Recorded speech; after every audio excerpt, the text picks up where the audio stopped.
Sa ating last episodes, nakapunta na tayo sa Mommy Dolores and Aling Melis. Pero syempre, hindi kumpleto ang isang Malabon food crawl kung hindi tayo titikim ng signature Pancit Malabon. Welcome to Kakatakam, kung saan lilibutin natin ang Pilipinas para matry ang iba't ibang food spots at good finds na talaga namang nakakatakam at nakaka-inlove. Siyempre di tayo papayag na di makatry ng Pancit Malabon sa food crawl na to. Kaya for this episode, pupuntahan naman natin ang isa sa mga OG na Pancit Malabon eatery sa area, ang Nanay's. Di ba naghahanap ka ng Pancit Malabon? Ngayon, dalawang klaseng Pancit Malabon na pinakasikat dito sa Malabon ang papatikman ko sa'yo. Ang unang stop, Nanay's! Hello, Upo Ian! tayo. Si Ian! Ito na yung Ian. hinihintay nating Nanay's Pancit. Ian, join Malabon. Teka, ang tanong ko, nasan si Nanay? Actually po, yung pagdating nyo, kauwi-uwi lang din po. Oh. Pero nabanggit ko kayo sa akin. Anong relasyon mo kay Nanay? Binan ko po. Abiyanan mo si Nanay.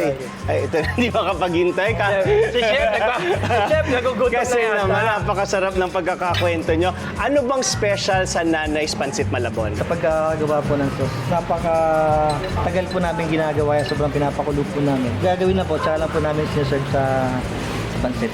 Saka sinasama po. Yung pagluto niya ng noodles kasi, sinisison niya na with calamansi juice. Opo. Tapos mula pa lang, and meron siyang fish crackers.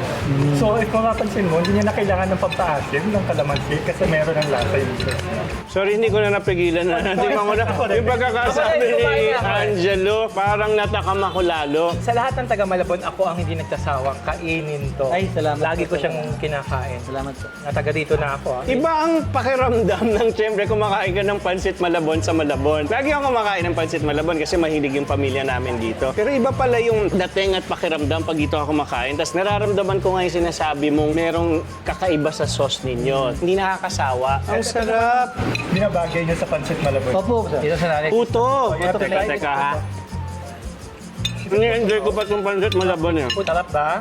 Sarap. Masarap yan. Sabay sabi kay nanay, sayang hindi ko siya na-meet pero ang sarap ng Pancit Malabon. Yung nanay nila sa portrait, buhay pa yun. Yung matanda. Ay, wala. Siya yung una, di ba? Opo. Siya yung una. Kaya una. pala naninita ako. Sabi ni Patay Jai. si nanay talaga. Sabi ni Jai, sabi ni... Sabi ni... Nakauwi na. Nagawin ako ng buhay. Sa bagay, teka lang. Nakauwi na sa langit. Oo. Well, buhay naman talaga si nanay sa pansit niya pa. Nagsimula yung nanay's pancit sa pagluluto lang sa mga office parties. Sa bahay lang po ng start yung pagluluto ko na. Ito gagawin natin iyan. Dapat halos sabay yung pagkagat nitong dalawa. Sige po, sir. Ale ah. Sarap. Sarap kumain ng Pancit Malabon sa Malabon. May puto pa. Ito ko yun. Maalat. Bagay nga, manamis-namis na puto na may keso at itlog na maalat para sa saktong lasang Pancit na Malabon. Balancing-balanse. Ang sarap. Iyan, anong partisipasyon mo rito sa Nanay's Pancit Malabon? Ikaw ba nagluluto? Ikaw nagsaserve? Ikaw ang nagkukuha ng order? Sa umaga po, sa tanghali, pagluluto ng ulam. Nagluluto ka din? Oh, very good. Pag umuwi po yung binan ko, ako naman ang po magbabantay ng lahat.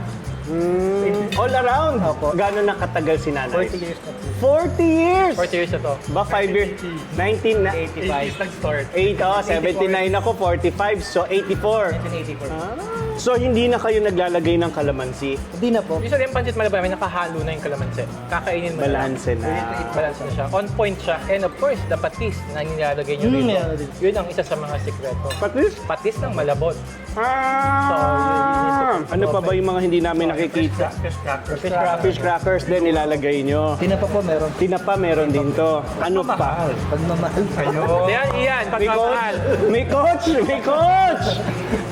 Kasi nga nasulat na ni Angelo itong pansit nyo, kaya alam niya na kung gaano nyo pinaghihirapan yung sarsa at yung buong dish na to na Pancit Malabon ni Nanay. Opo. Wow, Ian, maraming salamat dahil maraming. marami pa kayong pupuntahan pero maraming salamat sa napakasarap na experience na Pancit Malabon. Thank you din po. Pakikamusta ko sa Nanay, ha? Darating po. At saka ipagdadasal ko kay Nanay. Ibang Nanay yung pinag-uusapan natin, ha? Opo. Thank you very Thank much. you, Ian. Thank you. Teka, ubusin ko lang to. Natakam at natuwa ba kayo sa Nanay's Pancit Malabon? Kasi kami, definitely. Next stop naman natin ay dessert. Kaya naman get ready dahil titikman natin ang ang napaka-unique na Valencia ni Aling Tessie.